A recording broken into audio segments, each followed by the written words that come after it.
As rescuers in Texas search for survivors of the deadly flooding there, CBS News is learning the worst hit areas of the Lone Star State saw 12 inches of rain per hour on July 4th.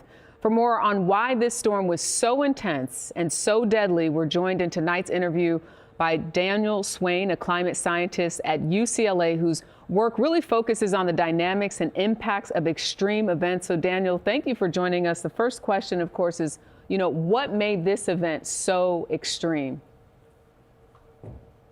Well, thanks for having me. In this case, as is usually the case with any extreme weather event, there was a confluence of multiple factors that came together to make this event as intense and as devastating as it was. And of course, there was a broader region in Texas, Hill Country region, that experienced a heavy rain event over the past weekend. But the real focus has been on the Guadalupe River region, where just an incredible overnight deluge, torrential thunderstorms dropped inches of rain per hour for several hours on a sustained basis.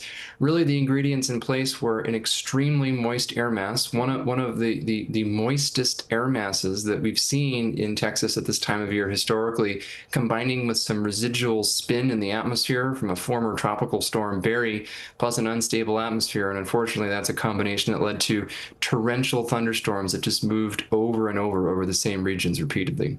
What role does climate change play in all of that? And just help people who aren't following sort of the nitty gritty of that argument, that people have, how this impacts an event like this, climate change. Well, we know that there are really two types of events that are extreme weather events that are most clearly have links to climate change. One is extreme heat for reasons that may be intuitive, and the other is extreme precipitation events, heavy downpours. And that's because in a warming world, the atmosphere acts essentially as a progressively larger sponge with each fraction of degree of warming capable of holding more water vapor. So it doesn't mean it rains more all the time, but it means that the ceiling on how intense precipitation can become in its most extreme form, as we saw, unfortunately and tragically, the after effects of which this weekend in a warming world. So as we see more of these events because of that extreme heat and extreme precipitation that you talk about, should we just expect these things that we like to call historic to be no longer historic, and that these sort of deadly storms could happen more frequently?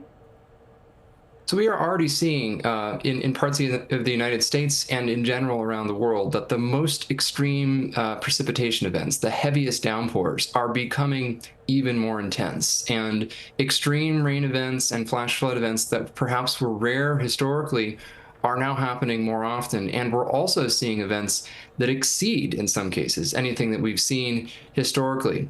And that's not to say that this region, for example, in Texas, has not seen severe floods before. In fact, it is at the heart of what is colloquially known by meteorologists as Flash Flood Alley, which suggests correctly that this is a region that is particularly vulnerable to these types of events.